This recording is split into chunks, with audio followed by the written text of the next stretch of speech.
இன்னைக்கு நம்ம பார்க்க போறது ஒரு சூப்பரான டேஸ்டான குடல் கிரேவி தான் பார்க்க போறோம். இந்த குடல் கிரேவி வந்து பாத்தீங்கன்னா உங்களுக்கு செமி கிரேவியா வரும். இந்த வெய்ய காலத்துக்குலாம் குடல்லாம் வாங்கி சாப்பிட்டோம்னா உடம்புக்கு நல்லா குளிர்ச்சியா இருக்கும். அதுக்கப்புறம் நல்ல டேஸ்டாவும் இருக்கும். இட்லிக்கெல்லாம் வச்சு சாப்பிட்றதுக்கு ரொம்ப நல்லா இருக்கும். வாங்க ஈஸியா எப்படி செய்யலாம் அப்படிங்கிறத வீடியோக்குள்ள போய் பார்க்கலாம்.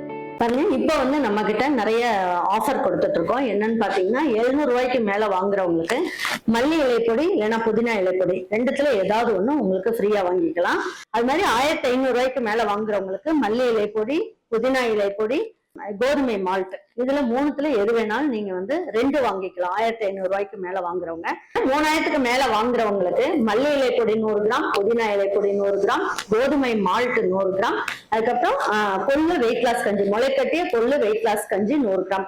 இந்த 4த்துல 3 வந்து உங்களுக்கு 100 கிராம் வந்து ஃப்ரீயா கிடைச்சிரும். 5000க்கு மேல வாங்குறவங்களுக்கு புதினா இலைப்பொடி 100 கிராம், மல்லி இலைப்பொடி 100 கிராம், கோதுமை மால்ட் 100 கிராம், அதுக்கப்புறம் வெயிட் லாஸ் கஞ்சி இருக்குல்ல, கொள்ளு வெயிட் லாஸ் கஞ்சி 100 கிராம், இதோட சேர்த்து புளிச்சக்கீரை 100 கிராம். அதுல 4 வந்து நீங்க ஃப்ரீயா எடுத்துக்கலாம். 5 உங்களுக்கு நான் சொல்லியிருக்கேன், 4 நீங்க ஃப்ரீயா எடுத்துக்கலாம். 7000க்கு மேல நீங்க மசாலா பொருட்கள்லாம் வாங்குறவங்களுக்கு மல்லி இலைப்பொடி 100 கிராம், புதினா இலைப்பொடி 100 கிராம், அதுக்கப்புறம் கோதுமை மால்ட் 100 கிராம், வெயிட் லாஸ் கஞ்சி கொள்ளு வெயிட் லாஸ் முளைக்கட்டிய கஞ்சி இருக்கு இல்லையா, அது 100 கிராம், அதுக்கப்புறம் பாவக்காய் பொடி 100 கிராம், அதுக்கப்புறம் புளிச்சக்கீரை 100 கிராம். இந்த 6மே உங்களுக்கு வந்து ஃப்ரீயா கொடுக்குறோம். உங்களுக்கு இந்த ஆஃபரை நல்லா பயன்படுத்திக்கோங்க. இது எல்லாமே நீங்க பாத்தீங்கன்னா உங்களுக்கு நல்ல ஒரு மெகா ஆஃபரா இருக்கும்.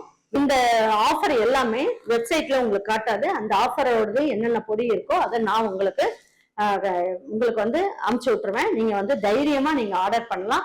இதுவும் நல்ல பயனுள்ள ஆஃபர் உங்களுக்கு. வாங்கிப்பாருங்க. இந்த குடல் கிரேவி பண்றதுக்கு நம்ம என்ன பண்ணலாம், 2 ஸ்பூன் அளவுக்கு எண்ணெய் ஊற்றிக்கலாம். இப்போ இதுக்கு ஒரு மசாலா ரெடி பண்ணிக்கலாம். இப்போ வந்து ஒரே ஒரு பட்டை, 2 கிராம்பு, சோம்பு வந்து 1/2 ஸ்பூன் அளவுக்கு சேர்த்துக்கலாம். மிளகு வந்து ஒரு கால் ஸ்பூன் அளவுக்கும், 1/4 ஸ்பூன் அளவுக்கு ஜீரகமும் போட்டுக்கோங்க, நல்லா வாசனையா இருக்கும். பாருங்க, இஞ்சி வந்து பாத்தீங்கன்னா 1 இன்ச் அளவுக்கு இஞ்சியும், ஒரு 10 பல்லு பூண்டு, சின்னதா இருக்கிறதுனால நான் 10 போட்டிருக்கேன். பெருசா இருந்ததுன்னா 5 போதும். பாருங்க, 1 இனுக்கு அளவுக்கு கருவேப்பிலை சேர்த்துக்கலாம். பாருங்க, ஒரு கை அளவுக்கு சின்ன வெங்காயமும் ஒரு கை அளவுக்கு தேங்காயும் போட்டு நல்லா இதுலயே நல்லா ஒரு வதக்கிடலாம். பாருங்க, ஒரு சின்ன தக்காளியா ஒரு 1/2 தக்காளி எடுத்து இதையும் கட் பண்ணி இதுலயே போட்டு நல்லா வதக்கிடுவோம். இதுக்கு தேங்காய் நிறைய வேண்டாம், அதனால நான் தக்காளி சேர்த்துருக்கேன். கிரேவி கொஞ்சம் திக்கா வரும் அப்படிங்கிறதுக்காக. பாருங்க, இதுலயே கொஞ்சமா மல்லி இலையும் சேர்த்து நல்லா வதக்கிடலாம். பாருங்க, இந்த அளவுக்கு வதக்கினா போதும். இப்போ என்ன பண்ணுவோம், ஸ்டவ் ஆஃப் பண்ணிடலாம். ஸ்டவ் ஆஃப் பண்ணிட்டு இதை வந்து மிக்ஸி ஜார்ல எடுத்து போட்டுடலாம். ரொம்ப சிம்பிளா செஞ்சிடலாம். பாருங்க, இப்போ அது ஆறுனதுக்கு அப்புறம் நம்ம வந்து என்ன பண்ணலாம், பல்ஸ்ல போட்டுட்டு கொஞ்சமா தண்ணி ஊற்றி நைஸா அரைச்சிட்டு வந்துடலாம். பாருங்க, இப்போ வந்து இதுக்கு ஒரு 3 ஸ்பூன் அளவுக்கு நல்லெண்ணெய், கடலெண்ணெய் எது வேணாலும் ஊற்றிக்கலாம், நல்ல டேஸ்ட் கிடைக்கும். பாருங்க, எண்ணெய் நல்லா காஞ்சிருச்சு. ஒரு 1/4 ஸ்பூன் அளவுக்கு சோம்பு, ஒரு சின்ன பீஸ் அளவுக்கு பட்டை. இப்போ இதுல கொஞ்சமா கருவேப்பிலை சேர்த்துக்கலாம். ஒரு கை அளவுக்கு சின்ன வெங்காயம்.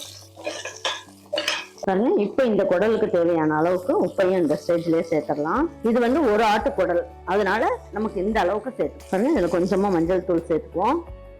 ஏற்கனவே குடல் வந்து நம்ம நல்லா மஞ்சள் உப்பு எல்லாம் போட்டு நல்லா உரசிட்டு அதுக்கப்புறமா சுடுதண்ணி ஊற்றி நல்லா அலசிட்டு ஒரு 4-5 வாட்டி வந்து பச்சை தண்ணியிலே அலசணும். அலசிங்கன்னா நல்லா பளிச்சுன்னு ஆயிரும். அப்பையும் நம்ம மஞ்சள் தூள் சேர்த்துப்போம். இப்போ கொஞ்சம் மஞ்சள் தூள் சேர்த்துக்கலாம். பாருங்க, இந்த அளவுக்கு வதக்கினா போதும். இப்போ மீதி இருக்க ஒரு தக்காளி, நல்ல பெரிய தக்காளியும் ஒரே ஒரு தக்காளியும் இதுல சேர்த்துக்கலாம்.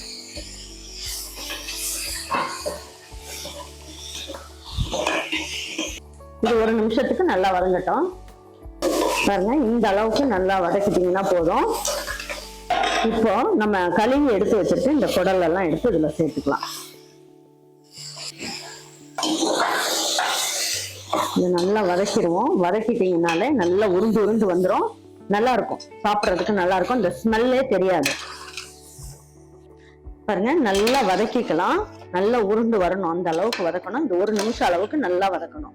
பாருங்க, நீங்க வந்து இந்த மாதிரி நல்லா வதக்குறோம் இல்லையா, இதுல வந்து நம்ம என்ன பண்ணலாம், நல்லா 1 டம்ளர் அளவுக்கு தண்ணியை ஊற்றி நம்ம இந்த தண்ணியை கூட எறுத்து நம்ம குடிக்கலாம். அந்த மாதிரி குடிக்கும் போது நல்ல வயிற்று புண்ணு, வாய்ப்புண்ணு இதெல்லாம் இருக்கவங்க, இந்த மாதிரி ஆப்ரேஷன் எல்லாம் பண்ணிட்டு வந்து இருக்காங்க பார்த்தீங்களா, அவங்களுக்குலாம் இந்த மாதிரி குடல்ல சூப் வச்சு கொடுத்தீங்கன்னா ரொம்ப நல்லது. இதுல நல்லா ஒரு 2 டம்ளர் அளவுக்கு தண்ணி ஊற்றிட்டு குக்கரை மூடிட்டீங்கன்னா இந்த தண்ணியை மட்டும் எறுத்து அவங்களுக்கு கொடுக்கலாம்.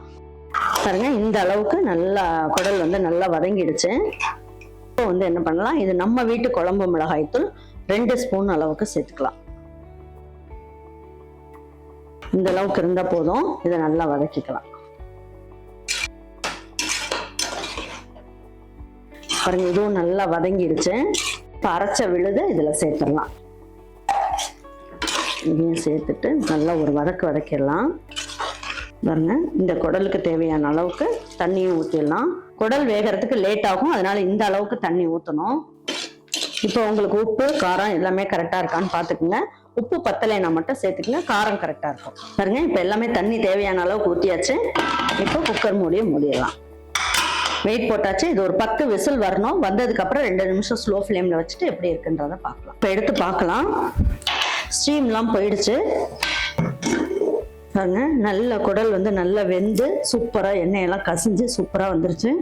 வாங்க இப்போ எடுத்து வச்சு பரிமாறிக்கலாம். பாருங்க, குடல் கிரேவி வந்து சூப்பரா இருக்கு பாருங்க பார்க்கறதுக்கு.